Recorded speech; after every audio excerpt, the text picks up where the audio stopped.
think that every region is tough. No matter what, you got to beat somebody. So, but I like where we're at. I like the fact that we got to a top 4 seed. Getting the 3 seed. I like the fact of having lane choice, as you were in the conference tournament. Lane choice played a big factor. One time I actually picked the wrong lane, but the other times I picked the best lane a couple of times, and I would rather have the aspect of having fate in my own hand than having somebody else deciding my fate. So if I make a mistake, I make a mistake, but I would at least have the opportunity to make the right choice. You've got a mix of youth and experience on this squad. What's really impressed you the most about this group the whole season?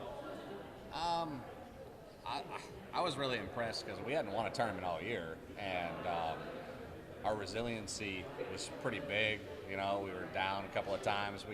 We kind of lose just talking about conference tournament a little bit, but we would kind of lose in the transition. Like we'd hit the fresh, but then the second match we'd kind of lose our look a little bit. Even though we were ahead sometimes, we would kind of didn't have like the best look, and then we were down 3-1 in the title match, came back to win 4-7 to get the second point, and won the next 3. So I really liked the resiliency, even though, like I said, we had some areas where we weren't calm, and I had to get them calmed down, and we were a little trying to make it happen instead of let it happen was a line that I used with them, and but I think that the resiliency of being able to win like that, I think that got us pretty battle tested for the championship, because we were basically, it's the same thing. We're doing the same thing there that we did at the conference tournament. Coach, something I've noticed about this team all season long, and it's something I know you've addressed and talked about, but it's going to be even more vital as you head to Rochester and then maybe past that.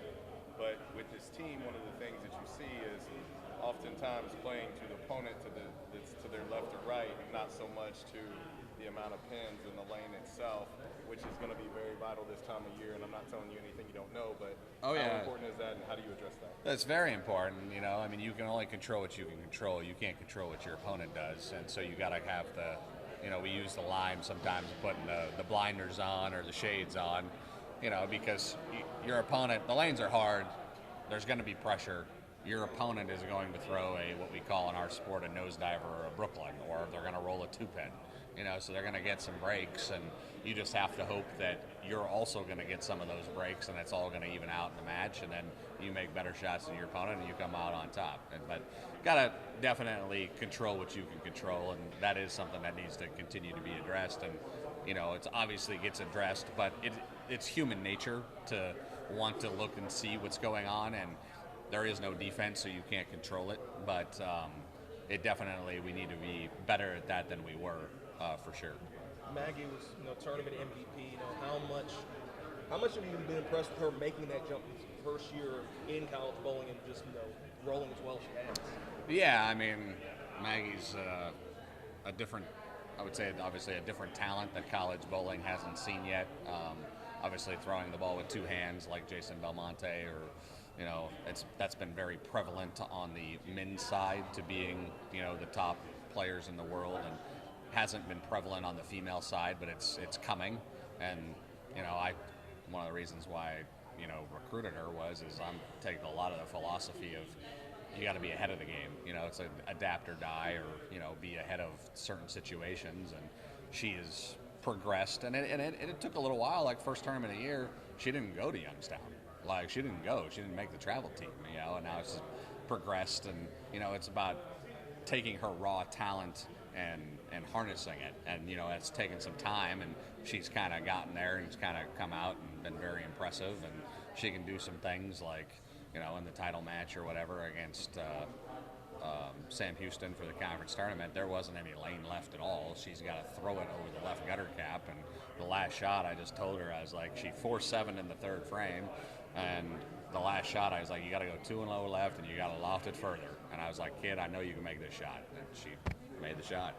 So, Coach, talk about the field itself and your region, what you've seen from those teams. You obviously know, aware of all of them, but talk about the region itself. Obviously Sacred Heart is a team that we've bowled some. We've bowled NCAT 8 times this year, I believe. I believe we were 7-1 against them. We finally lost the last time we faced them in 7 in Smyrna. And obviously sometimes when you beat a good team, a lot, eventually they're going to get you. You know what I mean? So hopefully we can continue to have our success there, even though, like I said, the opponent doesn't really matter there. But Sacred Heart's a team who we're facing. Who likes to play the outside part of the lane, and they can be tough if the outside part of the lane is playing. The one thing in a mega match is a lot of times you do have to get off of the outside part of the lane eventually, and with our power and rev rate, we kind of force you off of there eventually too. So, I like the chances with that aspect of stuff, but if the outside holds up, Sacred Heart can be a team that is definitely difficult to beat because they are very good when you can play to the right. Like, very, very good. What does it mean to be able to go represent Jonesboro and the campus of Arkansas State in this tournament? Obviously we've made the tournament every year since I've done it, but it's always a privilege because there's only so many teams, and it's getting harder and harder and harder. I talk with my buddy Doug all the time, who's the coach at Youngstown. When I first started doing this, I always felt pretty easily of making when it was only the top 8. Now it is 16, but the field and the teams and the quality of teams are getting better and better and better, so it's becoming more and more difficult. And so it's always an honor when you get a chance to represent and play for a national championship, and hopefully we can go out and do our best and bring one home. But first you got to get through the region. To get to Vegas, you got to get through the region. So that's the first step.